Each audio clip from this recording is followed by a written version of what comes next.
എപ്പിസോഡിന്റെ opening സീനിൽ ഇപ്പൊ മീറ്റ്സുകി അവനാണെങ്കിൽ ആ പാമ്പിനോട് സംസാരിക്കുകയാണ്. എന്റെ സംശയം അത് ശരിയായിരുന്നു. ഗോസൂട്ടൻ അവൻ തന്നെയാണ് ഇതിന്റെ എല്ലാം പിന്നില്. ഇനി സമയം കളയാനില്ല, എത്രയും പെട്ടെന്ന് അവനെ കണ്ടുപിടിച്ച് ഇതിനൊരു സൊല്യൂഷൻ ഉണ്ടാക്കണം. അവിടുന്ന് അങ്ങനെ കട്ട് ചെയ്ത ഇപ്പൊ ഒരു ഫ്ലാഷ് ബാക്ക് കാണിക്കും. മീറ്റ്സുകി അവൻ എങ്ങനെയാണ് ഇവിടേക്ക് എത്തിയെന്നുള്ള ഒരു ചെറിയ ഫ്ലാഷ് ബാക്കില് ഇപ്പൊ മീറ്റ്സുകി അവൻ ഏതോ ഒരു കണ്ടെയ്നറിൽ അങ്ങനെ കിടക്കുകയാണ്. അപ്പൊ അവന്റെ തൊട്ട് മുൻപിലായിട്ട് ആരോ രണ്ടുപേര് വരുന്നതായിട്ട് അവനിപ്പോ കാണും. കട്ട് ചെയ്താ ഇപ്പൊ പ്രസന്റ് കാണിക്കും. പ്രസന്റില് സ്റ്റുഡൻസ് എല്ലാവരും ട്രെയിനിങ് എടുക്കുകയാണ്. മരത്തിലൂടെ ചാടി ചാടി വെള്ളത്തിൽ വീഴാതെ ഓരോരുത്തരും മുൻപോട്ടേക്ക് പോകും. ഇവിടെ ബറൂട്ടോയും മിറ്റ്സുകിയും അവർ രണ്ടുപേരും ഇപ്പൊ ഉഷാറായി അതിന്റെ മുകളിലേക്ക് പാഞ്ഞു കയറുകയാണ്. അവരുടെ തൊട്ടു പിന്നാലെ ഡെങ്കിയുണ്ട്. പക്ഷെ അവനെ കൊണ്ടാണെങ്കിൽ മുകളിലേക്ക് കയറാൻ കഴിയില്ല. ഡെങ്കി പറയും, കുഴപ്പമില്ല, നിങ്ങൾ രണ്ടുപേരും ജയിച്ചു, നിങ്ങൾ വീണ്ടും മുകളിലേക്ക് പോയിക്കോളൂ. പക്ഷെ ബൊറൂട്ടോ ആണെങ്കിൽ അവനെ വിട്ടുകൊടുക്കാൻ തയ്യാറാവില്ല. കമോൺ ഉറപ്പായിട്ട് നിന്നെ കൊണ്ട് പറ്റൂന്ന് പറഞ്ഞ് അവൻ ക്ലൗൺസിനെ ക്രിയേറ്റ് ചെയ്ത് ഡെങ്കിയെ മുകളിലേക്ക് തൂക്കിയെറിയും. അവൻ കറക്റ്റായിട്ട് ലാൻഡ് ചെയ്യും.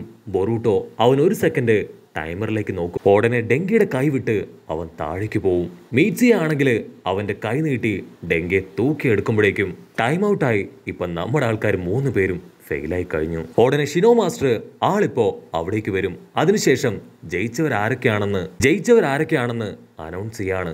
ഷിനോ പറയും, നിങ്ങൾ എല്ലാവരും തോറ്റുപോയിരിക്കുകയാണ്.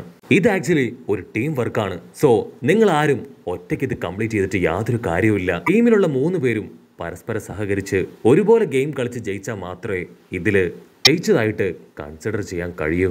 ഒരു കാരണവശാലും ഏത് സാഹചര്യത്തിലും നിങ്ങളുടെ കോൺഫിഡൻസിനെ വിട്ടുകൊടുക്കാനായിട്ട് പാടില്ല. അതാണ് നിങ്ങൾ എപ്പോഴും ശ്രദ്ധിക്കേണ്ട കാര്യം. ഉടനെ കൊനഹമാരു അവൻ പറയും, നിങ്ങളുടെ അക്കാദമി കംപ്ലീറ്റ് ചെയ്ത് ഞങ്ങളുടെ അണ്ടറിലേക്കായിരിക്കും വരിക. സോ അതിനു മുൻപ് തന്നെ നിങ്ങളെ എല്ലാവരെയും ഞങ്ങൾ ഒബ്സർവ് ചെയ്യുന്നുണ്ട്. സോ ഒരു കാരണവശാലും നിങ്ങൾ പരസ്പരം സഹായിക്കാതിരിക്കുകയോ കൺസിഡർ ചെയ്യാതിരിക്കുകയോ പാടില്ല. എല്ലാവരും ടീമായിട്ട് വേണം വർക്ക് ചെയ്യാൻ. അവിടുന്ന് അങ്ങനെ കട്ട് ചെയ്താ ഇപ്പൊ ക്ലാസ് ഒക്കെ കഴിഞ്ഞ് എല്ലാവരും നടന്നു പോവാണ്. ഡെങ്കി പറയും, ഇപ്പൊ പുതുതായിട്ട് ആ ഒരു മോൺസ്റ്റർ പവറിനെ കുറിച്ച് ആരും എവിടെയും സംസാരിക്കുന്നതായിട്ട് കേൾക്കുന്നില്ല. ഒരുപക്ഷെ ആ ഒരു പവർ അത് സിറ്റിയിൽ വെറുതെ ഒരു ഭീതി പരത്തിയതായിരിക്കാം. അത് കേട്ട് ഇനോജിൻ അവൻ പറയും, ഒരിക്കലുമല്ല, തീർച്ചയായിട്ടും ആ ഒരു പവർ ഇനിയും മറ്റെവിടെയെങ്കിലും റിപ്പോർട്ട് ചെയ്യും. പക്ഷേ നമ്മളെ കഴിഞ്ഞ് മുൻപ് സീനിയേഴ്സ് ആയിട്ടുള്ള ഷിനോബികള് അത് കണ്ടുപിടിക്കുകയാണെങ്കിൽ നമ്മൾ ശരിക്കും ഫെയിലായി പോവും. ഉടനെ ബൊറൂട്ടോയ്ക്ക് അവനത് കേട്ട് ടെൻഷനാവും. ഒരിക്കലുമില്ല, ഈ നിമിഷം വരെ അതിനെ കാണാൻ എന്നെ കൊണ്ട് മാത്രമേ കഴിഞ്ഞിട്ടുള്ളൂ. സോ ഞാനായിരിക്കും അതിനെ കണ്ടുപിടിക്കുക. പക്ഷെ അതിനൊക്കെ മുൻപായിട്ട് നമുക്കിപ്പോൾ എന്തെങ്കിലും കഴിക്കാമെന്ന് പറഞ്ഞ് ബൊറൂട്ടോ ആണെങ്കിൽ അടുത്തുള്ള ഷോപ്പിലേക്ക് ഓടും. അതേസമയം മീറ്റ്സിയ അവനാണെങ്കിൽ ഒരുപാട് വിഷമത്തിൽ തല താഴ്ത്തി നിൽക്കുകയാണ്. മീറ്റ്സിയ ചോദിക്കും, ഇനി ഒരു പക്ഷേ ഞാൻ സ്പീഡിൽ പോയതുകൊണ്ടായിരിക്കോ മാസ്റ്റർ അങ്ങനെ സംസാരിച്ചത്? അത് കേട്ട് ഷിക്കഡ, ഒരിക്കലുമല്ല, നീ ചെയ്തത് കറക്റ്റാണ്. നീയല്ലേ അവസാനം ഡെങ്കിയെ മുകളിലേക്ക് വലിച്ചു കയറ്റിയത്. സോ സെൻസായി നിന്നെ ഉദ്ദേശിച്ചല്ല, എല്ലാവരും ഉദ്ദേശിച്ചാണ് അത് പറഞ്ഞത്. കട്ട് ചെയ്താ ഇവിടെ സ്റ്റാഫ് റൂമില് ഷിനോ, കൊനഹമാരു, മോഹി അവര് 3 പേരും ഇപ്പൊ സ്റ്റുഡൻസുകളെ കുറിച്ച് കാര്യമായിട്ട് ഡിസ്കഷനിലാണ്. ഷിനോ പറയും, ഈ ബാച്ചിലെ കുട്ടികൾ അവർ ശരിക്കും ഭയങ്കര ആക്റ്റീവാണ്. ഒരുപാട് കാര്യങ്ങൾ അവർക്ക് നേരത്തെ തന്നെ അറിയാം. കൊനഹമാരുവിനാണെങ്കിൽ ബൊറൂട്ടോയെ കുറിച്ച് ഭയങ്കര അഭിപ്രായമാണ്. അവൻ 7th ഹോക്കാഗയുടെ മകനാണ്. 7th ഹോക്കാഗയുടെ എല്ലാ പവറും എനർജിയും അവനുണ്ട്. ഷിനോ പറയും, അതെ, ബൊറൂട്ടോ ആള് മിടുക്കനാണ്. പക്ഷെ ചില സമയത്ത് അവൻ കുറച്ച് ഓവർ സ്മാർട്ടാണ്. അതുപോലെ തന്നെ മണ്ടത്തരങ്ങൾ കാണിക്കുന്നുണ്ട്. അപ്പൊ അവിടുന്ന് അങ്ങനെ സൂം ഔട്ട് ചെയ്ത് ഇവിടെ ബൊറൂട്ടോയും ടീമിനെയും കാണിക്കും. ഇവാബയാണെങ്കിൽ ഇപ്പൊ കാര്യമായിട്ടൊരു ബുക്ക് വായിക്കുകയാണ്. അത് കണ്ട് ബൊറൂട്ടോ അതിനെക്കുറിച്ച് കുറെ ഡീറ്റെയിൽ ആയിട്ട് അവന് പറഞ്ഞു കൊടുക്കാൻ തുടങ്ങും. അല്പസമയം കഴിഞ്ഞ് ഇപ്പൊ മീറ്റ്സിയ അവൻ അക്കാദമി വിട്ട് പുറത്തേക്ക് വരും. അപ്പൊ ഇനോജിൻ അവിടേക്ക് വന്ന് അവനോട് ചോദിക്കും, നീ എപ്പോ നോക്കിയാലും ബൊറൂട്ടോയെ കുറിച്ച് മാത്രമാണ് സംസാരിക്കുക. കൂടുതൽ ടൈമും നീ ബൊറൂട്ടോയുടെ കൂടെ മാത്രമാണല്ലേ സ്പെൻഡ് ചെയ്യാറ്? അത് കേട്ട് മീറ്റ്സുകി ചിരിക്കും, എനിക്ക് ആക്ച്വലി ബൊറൂട്ടോയെ ഭയങ്കര ഇഷ്ടമാണ്. എനിക്ക് മാത്രമല്ല, എല്ലാവർക്കും അവനെ ഒത്തിരി ഇഷ്ടമാണ്. അതുകൊണ്ടാണ് ഞാനും അവന്റെ പിന്നാലെ പോകുന്നത്. ഇവിടുന്ന് അങ്ങനെ കട്ട് ചെയ്ത ക്ലാസ് റെപ്പ് അവളാണെങ്കിൽ അവളുടെ അമ്മ അവൾക്ക് മുടി ജീവി കൊടുക്കുന്നതായിട്ടൊക്കെ ആലോചിച്ച് ഒത്തിരി ഹാപ്പി ആയിട്ട് അങ്ങനെ ഇരിക്കുകയാണ്. അപ്പൊ മീറ്റ്സിയ അവനിപ്പോ അവളുടെ അടുത്തേക്ക് വരും. അവൻ ചോദിക്കും, നിനക്കിപ്പോ കുഴപ്പമൊന്നുമില്ലല്ലോ, നീ ഓക്കെ അല്ലേ? അതിനവള് പറയും, ഇപ്പൊ കുഴപ്പമൊന്നുമില്ല. ബൊറൂട്ടോ പുതിയതായിട്ട് എന്തെങ്കിലും കുരുത്തക്കടൊക്കെ ഒപ്പിച്ചോ? അത് കേട്ട് മീറ്റ്സിയ ചിരിക്കും. അവൻ എപ്പോഴും ഭയങ്കര രസമാണ്. വളരെ ജോളിയായി എല്ലാവരെയും ചിരിപ്പിച്ചും ചിന്തിപ്പിച്ചും അങ്ങനെ ഹാപ്പി ആയിട്ട് നടക്കുകയാണ്. നിന്റെ കൂടെ നിൽക്കാൻ ആരുമില്ലേ?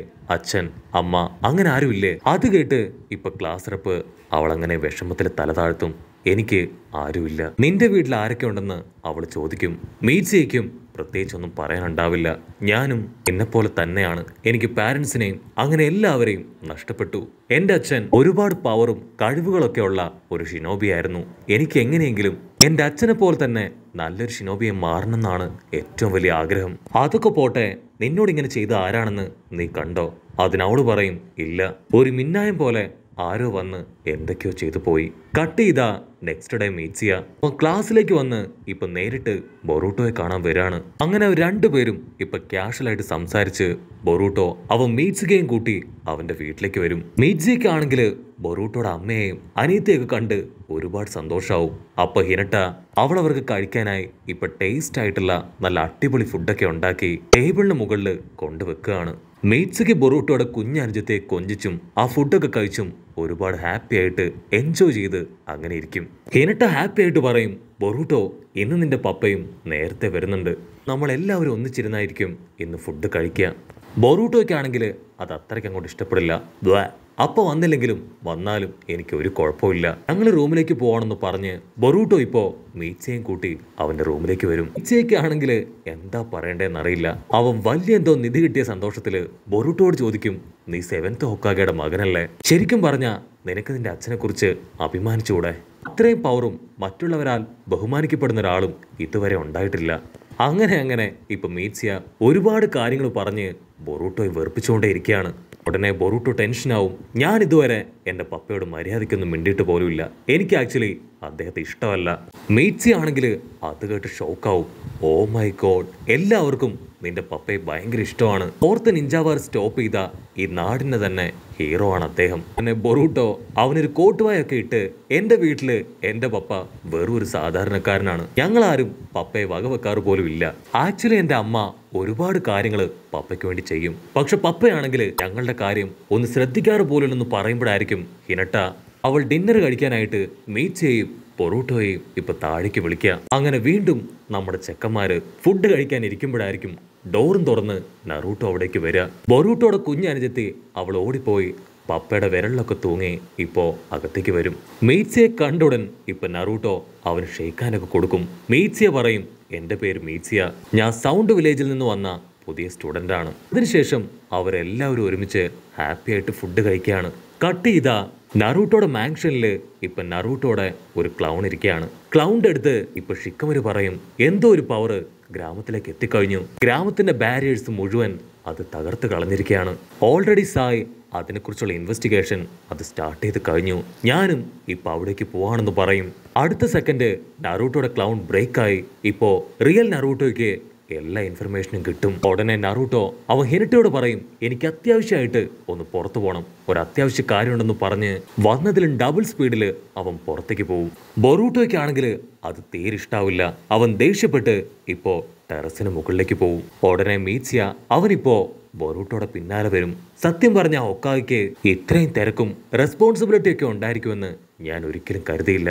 അതിന് ബൊറൂട്ടോ പറയും, അദ്ദേഹം ഹൊക്കാഗെ ആവുന്നതിന് മുൻപ് വരെ ഞങ്ങളോട് ഭയങ്കര സ്നേഹമായിരുന്നു, എപ്പോഴും ഞങ്ങളുടെ കൂടെ തന്നെ ഉണ്ടാവുമായിരുന്നു.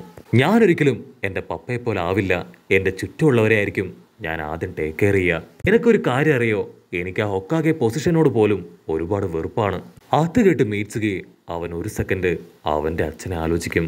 അവൻ്റെ അച്ഛൻ മറ്റാരുമല്ല, സാക്ഷാൽ ഒറോച്ചിമാറു. ഉടനെ മീറ്റ്സിയ ഞാൻ എന്തു വില കൊടുത്തും എൻ്റെ അച്ഛൻ്റെ ആഗ്രഹം അത് മുഴുവൻ സഫലമാക്കും. ബൊറൂട്ടോ ഞാൻ ആക്ച്വലി ഇവിടേക്ക് വന്നതിന് മറ്റൊരു കാരണം കൂടെ ഉണ്ട്. ആ ഒരു മോൺസ്റ്റർ പവർ അതിൻ്റെ പിന്നിൽ ആരാണെന്ന് എനിക്കറിയാം. അത് കേട്ട് ബൊറൂട്ടോ അവൻ ഷോക്ക് ആവുന്നതോട് കൂടെ ഈ ഒരു എപ്പിസോഡും അവസാനിക്കുന്നു. എപ്പിസോഡ് ഇഷ്ടപ്പെടുകയാണെങ്കിൽ തീർച്ചയായിട്ടും ലൈക്ക് ചെയ്യാനും കമൻറ്റ് ചെയ്യാനും ഷെയർ ചെയ്യാനും മറക്കല്ലേ. അടുത്തൊരു അടിപൊളി എപ്പിസോഡുമായിട്ട് കാണുന്നവരെ ഇറ്റ്സ് മീ വിത്ത് മല്ലു വെബിസോ.